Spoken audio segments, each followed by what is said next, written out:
Welcome to Designer Digital's Biweekly Tip, January 8, 2016. This week, how to tweak shadows, Part 1, Rippled Effect. One of the most important ways to make a digital scrapbook page look realistic is to place shadows behind the page components. Shadows give your page the kind of dimension that you would see on a traditionally assembled cut-and-paste page. Asymmetrical shadows with a little bit of a wave or a ripple give a homemade hand-glued appearance. Ribbons, tags, and papers can be lifted in an uneven way to increase realism. Katie Pertitte's Drop Shadow Layer Styles Collection 1 and Styles Number 2 make creating shadows simple and easy. After installing the styles in your software, you just select the layer that you want to place a shadow behind and then click once on an installed shadow style to create amazing dimension.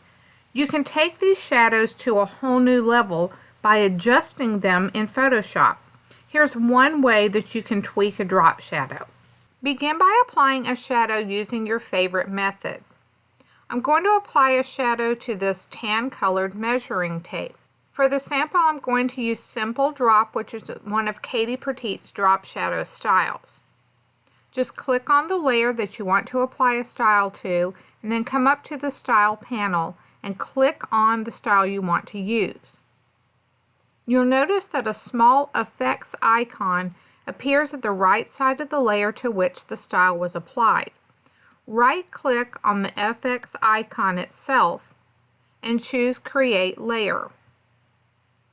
Alternatively, you can select the layer and choose Layer, Layer Style,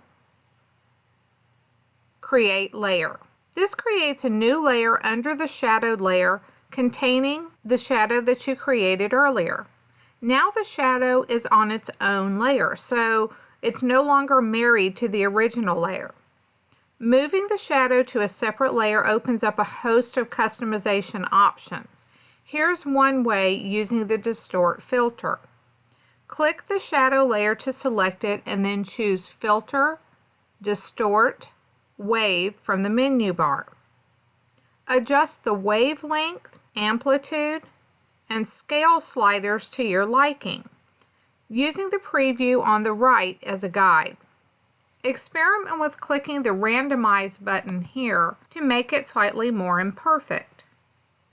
For reference, I gently rippled the measuring tape using the following settings and clicking Randomize. I used a wavelength of 55 to 999, so I just moved this one all the way to the right.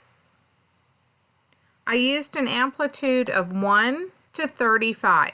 And then for scale, I just chose 14%. I chose Wrap Around and Randomize to finish up and then clicked OK. Clicking OK lets you view the way your tweak has given the layer a rippled effect. If you're unhappy with the effect, press Ctrl-Z. On a Mac system, that's Command-Z to undo the tweak. And then you can try a different look using different settings. The resulting distortion fools the eye into thinking that parts of your embellishment are glued down while other parts are slightly lifted in the way these items might look on a traditionally scrapped page. This is just one way to adjust drop shadows for a more realistic effect. We'll explore other shadow tricks in the next few tips. Thanks for watching, and be sure to check back in 2 weeks for the next Designer Digitals tip.